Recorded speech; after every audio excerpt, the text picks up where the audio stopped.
true. Your healing power touches everything you do. Love is strong, and it won't be denied. So look in your heart and see what's inside. You'll find love. You'll find love. You'll find love. You'll find love. We've been hurt. We've been knocked down to size, rocked to our foundations. Moving on is the hardest part. Trying to keep the sorrow from hardening our heart. We've got to love. We've got to love. We've got to love. We've got to love.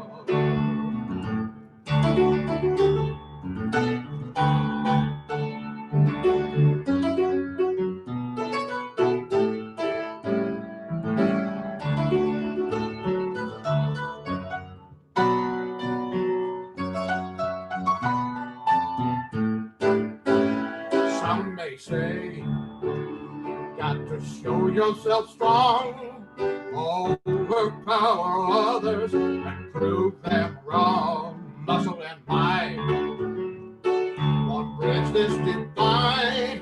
We need some understanding to turn this tide. We need love. We need love. We need love. We need love. We need love. We need love. We need love. We need love. So travel on, take the path to your heart. In the darkest hours, God will do its part. There's a fork in the road every day, and a little compassion will show the way. We need love. We need love. We need love. We need love. We need love. We need love. We need love. We need love.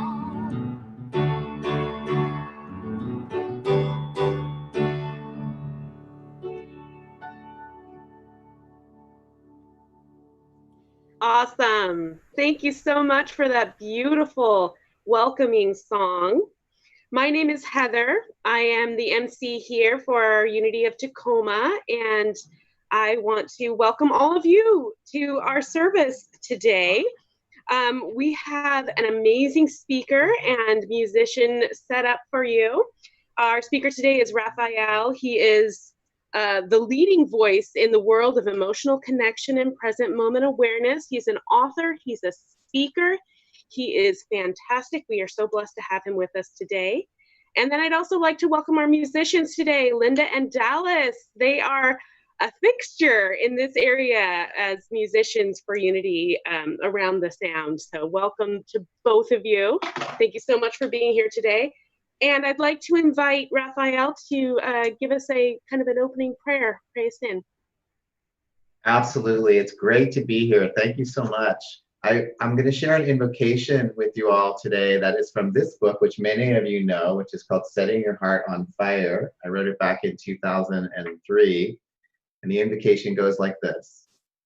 Love, speak to me. Render me willing, receptive, humble enough to hear your words, strong enough to live your light, to meet your gaze in all things, to bless them, join them in your sacred heart of hearts.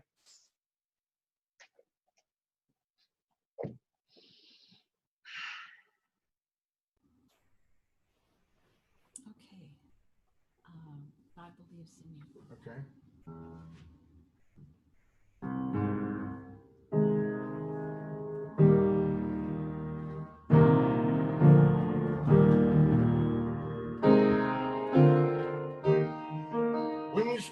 start to doubt that you exist, God believes in you.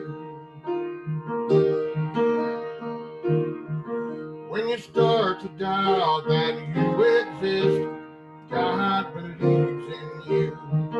Confounded by the evidence, God believes in you. When your light seems so dim, all your chances seem so slim, you swear you don't believe in Him. God believes in you. God believes in you.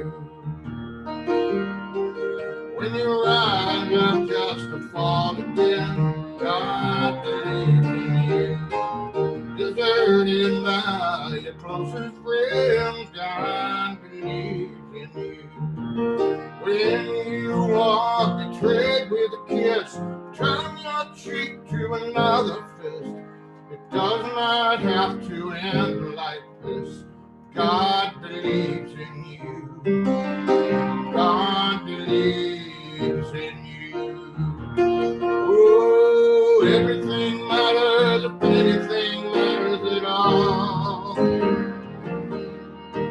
Everything matters no matter how big, no matter how small. God believes in you. God believes in you.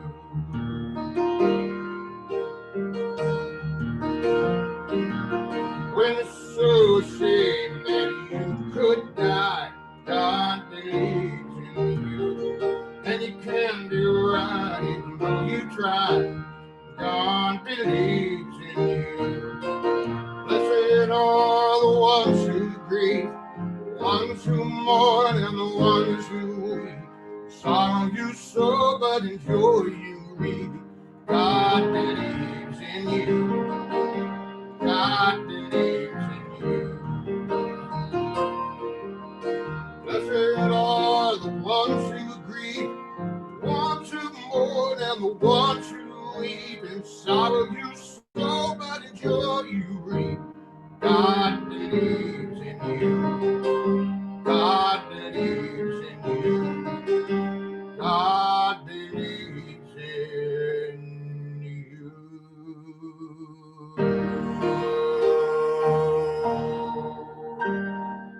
Thank you, Dallas. And now here's Raphael with this morning's message. Thank you so much. It is great to be back, albeit virtually, with Unity of Tacoma. I'm really honored and blessed to be with you all. I'd like to dedicate my talk today to Congressperson John Lewis, who we lost this weekend. A beautiful voice of spirit, harmony, justice, and the heart. This is for you. Before I begin, I'd also like to share with you that I recently learned that there's a new kind of headphones for listening to music. They're called bone conducting headphones. You don't put them in your ears, you put them against your temples, and you hear the music beautifully, but you are literally listening through your bones. So I want to invite you, as I begin my talk this morning, to listen to it through your bones, through your nerves, through your muscles, and especially, as you'll see, is most important, through your heart. All right, I'll begin. A baby is born. It's precious, but also helpless. Its parents do their best to protect that baby from all of the world's perils. Its parents do their very best to help their growing child come to know the world as a safe place. With that sense of safety comes the ability to feel at home, worthy, powerful, and confident in the ability to accomplish great things. However, that hard-won sense of safety is actually an illusion. We may need to believe in the illusion in order to thrive, but it's still not real. Even the greatest parents and the most magical childhood can't save us from the asteroid, the car accident, the death of our beloveds. And for sure, they cannot save us from a virus. Whether or not we're lucky enough to experience the world as a safe place, we're still always assessing the degree of risk and danger in our midst. Our brains are built to seek out danger, to obsess upon it, and not just in terms of the world outside us, but also inside us. We're threatened by our difficult emotions every bit as much as we are of airborne contagion. As long as we're given over to that type of mental function, we remain hypervigilant, anxious, trapped, and small. People I work with these days talk with dread about how their livelihoods and even their very lives are threatened. They talk about how tuning into the news about the pandemic feels both necessary and toxic, adding to the sense of threat and powerlessness they feel. Truly, and maybe for the first time, they don't know what to do. And they don't know how to bring their faith successfully to this pivotal moment. So are we doomed then to struggle through this time with varying degrees of stress and upset? I suggest that the answer is an emphatic no. Why? Well, we aren't just thinking beings. We're loving beings. We don't just have brains, we have hearts. The most powerful thing we can do during a great crisis like the one we're currently facing is take it to heart. The heart is our spiritual organ. It radiates with wisdom. As some of you know, that wisdom can actually even be identified and measured. So how does that wisdom manifest? How can we access it to thrive amid uncertainty? By saying yes. The heart says yes to everything in a soft, gentle, persistent way. The heart says yes to everything because we are truly one with everything. It knows that everything is made of spirit, and we are not ever separate from spirit. The heart opens to what arises, always. It invites, includes, and by including, it soothes. Scared about the surging infection rate?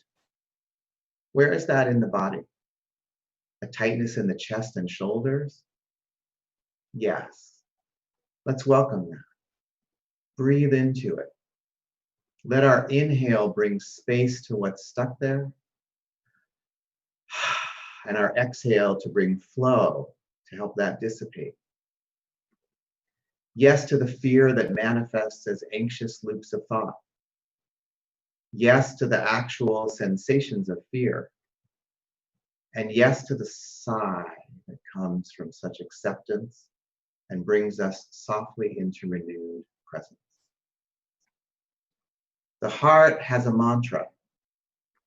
It recites, and this too. Feeling stir crazy being at home without contact with loved ones?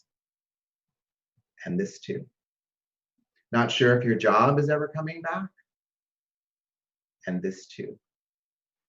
Frustrated and angry about racial inequality and police brutality and federal troops yanking people off the streets? And this too. Feeling symptoms and needing to wait for weeks to get tested? And this too. Lose someone you love and find yourself overcome with unimaginable grief? And this too. Not only does the heart have a mantra, It also has a mission. It seeks to find the opportunity in everything. Not opportunity as in, how can I make the best of this situation? But rather, what is the opportunity here for acceptance? What can I invite and include and accept more fully? In myself, in others, and in the world around me. When I seize that opportunity, I create the necessary circumstance for healing. Healing means becoming whole. Whether the body gets better or not, whether the social situation improves or not, where there was separation or rift or wounding, now there is mending, repair, inclusion, coming together. With true healing, we recognize our union with all things, with the divine itself, as the truth of who we are. Every moment of seeming separation, every no, therefore, is an opportunity for healing. Healing allows us to know who we truly are. Let me repeat that with slightly different words to help it land. In these times of great pain and loss and uncertainty, we can always tune into our heart and access its spiritual wisdom and power. Tuned into the heart, we see each challenge not as a problem or as something wrong or wrong with us, but instead we see every challenge as an opportunity to accept something that has been left out, cast out, denied, or repressed. Every time we take that opportunity, we heal, become more whole, more present, peaceful, and effective, especially amid great crisis. Should I keep my lockdown circle strict? Or should I let in a family member who might have been exposed? If you let your heart lead you through questions like this, you'll see the situations before you as clearly as possible, and you'll find your own deepest truth. You'll become your best and most powerful you. You'll find yourself closer to others, to nature, to God. You'll welcome the hurt of the world as your own. You will include it because you're not separate from it. And from the healing that arises within yourself will also arise a healing for the world. It may seem small, overwhelmed by the chaos everywhere, but that healing you generate as a service to the world is mighty. It may be the greatest strength you ever have. There's a beautiful term for it too: communion. When you lead with your heart, you'll also become a beacon for those who struggle all around you. They see and seek out your equanimity. They wonder how it's possible to be living in the same moment, with all the same concerns, including everything, turning away from nothing, yet still finding peace, true joy, and a powerful resilience to keep saying yes. Your example guides others to their own radiance, their own healing, their own divinity, often without even saying a single word. So ask yourself, are you leading with your heart? If not, what's in the way of allowing that to happen? Habit? Trauma? Doubt? There is nothing more important than dissolving those obstacles. No matter how hurting we may be, no matter how far we have strayed from our heart's wisdom, it's always as close to us as the next breath. So, welcome this time, not just as a time of unprecedented crisis, but also of amazing opportunity. Thank you for letting me share this message with you and for letting it awaken your heart. And now, let's further this awakening with a few moments of meditation. To begin, turn your attention to the world within you, to your relationship with your own experience, the experience of sensations and emotions in your body, and the experience of thoughts moving through your mind. See if you can recognize where there have been some of your biggest no's, maybe even no's right now in this moment. This one's too hard to feel. This thought is too annoying to accept. Whatever you find that doesn't feel yet welcome, invited, turn to it. Open your heart. Let your heart recite its mantra. And this too. If you can't welcome whatever is too difficult, too scary, too hurting, too threatening, accept also the limit of your acceptance. Just soften there. Allow. And this too.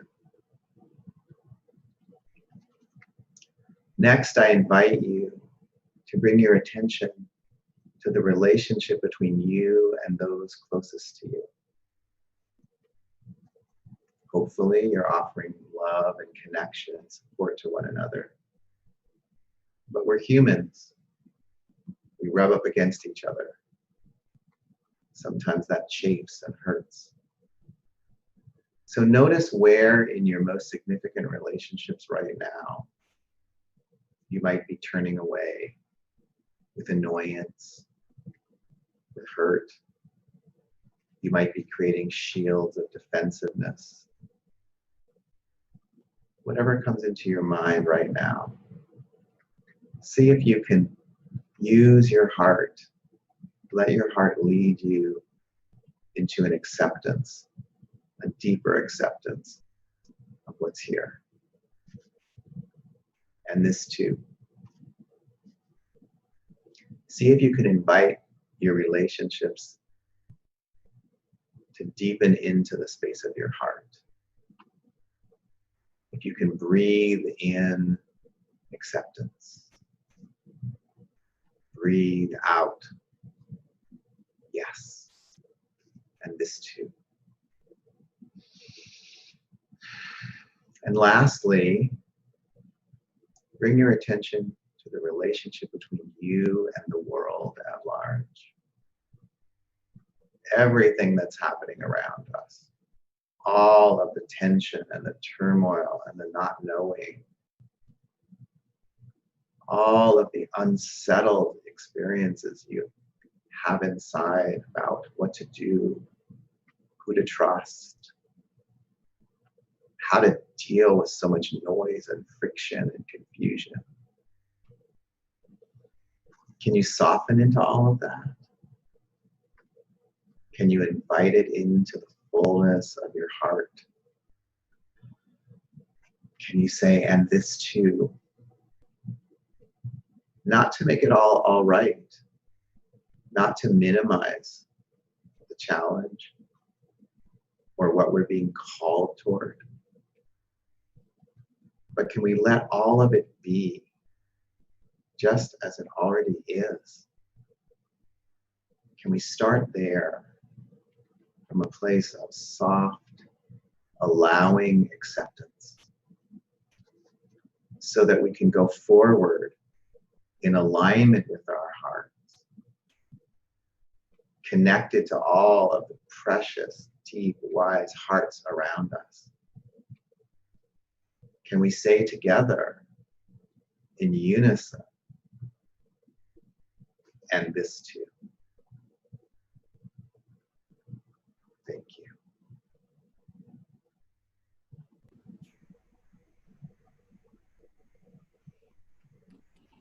Mhm. Now. Okay.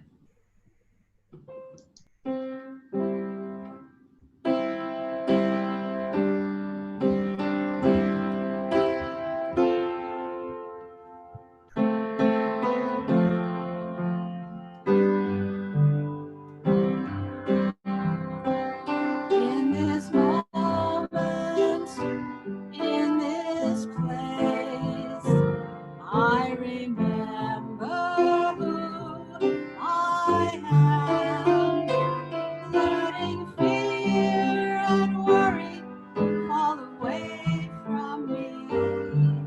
I open my eyes and see there is only love.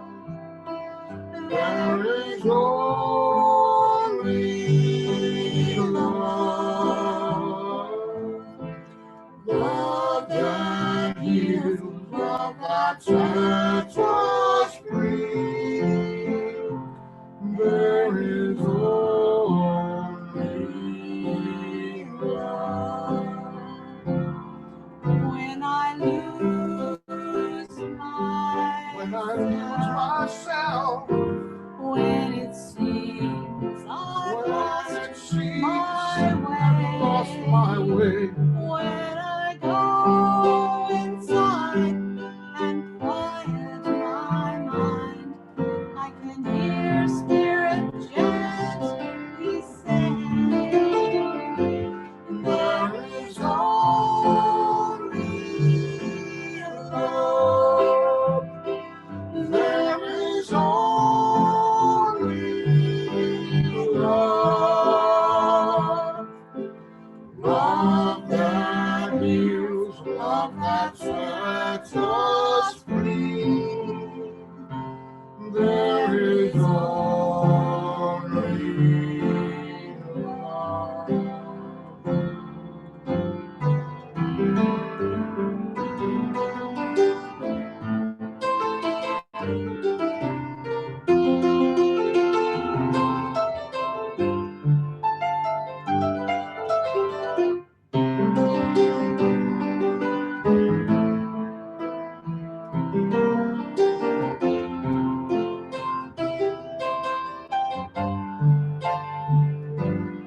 And I know this voice of love, it is singing through my life.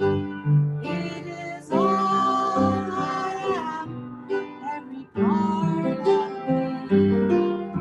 It's all I choose to be.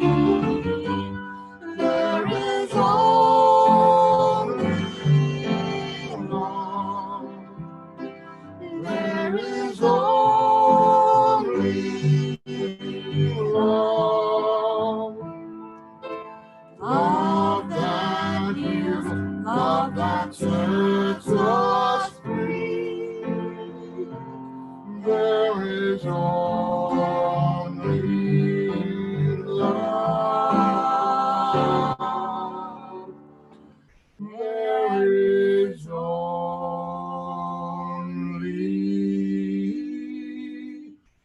love.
and it leads me home to the one divine, and I'm gonna make that mine.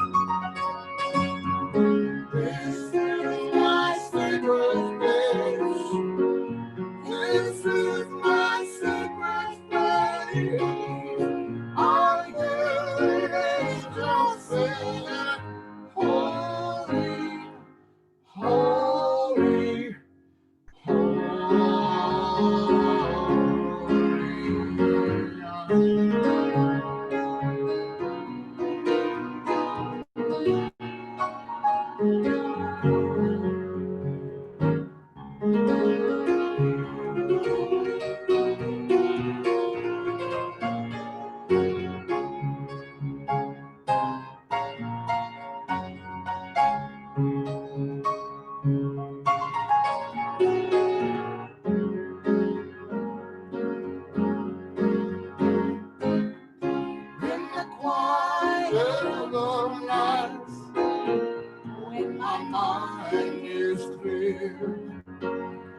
I let my spirit take a flight, knowing you'll be there.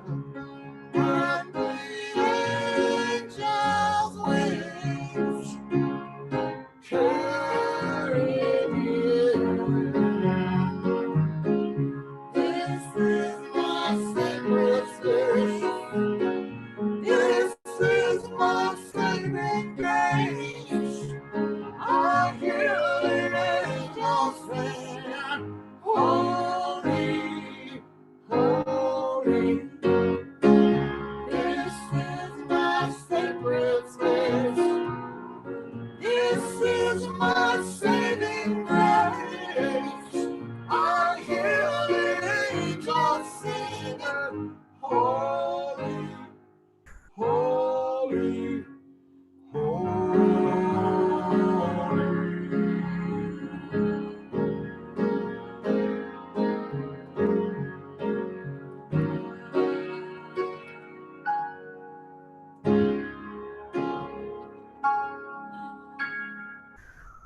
And here's Heather.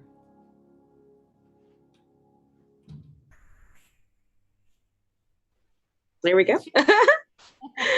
Thank you so much. Oh, that was amazing, Raphael. The message, I'm always appreciate when I am reminded to really tune into my heart. That is so important. And the music today just went so perfectly. Thank you so much to both of you for sharing your talents and your love. I wanted to just give a couple of announcements before we sign off for the day. We are working on an amazing art project here. It's coming together, and keep your eye out for more information about that as it comes in the beginning of August, the first part of August here. So stay tuned for that. And then also, we just want to let you know that our board has met, and we will continue streaming live through the month of August. So tune in every week on Sunday or throughout the week. You can always go on YouTube and go back to our previous messages and music. It's all good stuff. And now I just want to invite Linda to pray us out for the day and for the week. And thank you so much for tuning in, Linda. So as you take another deep breath, being present in this space together, we give this prayer into the coming week, turning our hearts and our thoughts toward beauty, our hearts toward compassion, and our hands toward the work of peace. And so gratitude for all we say, and so it is. Thank you, God. Amen. Yeah.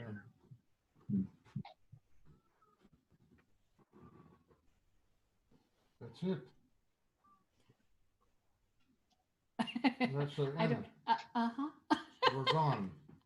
We disappeared. I think we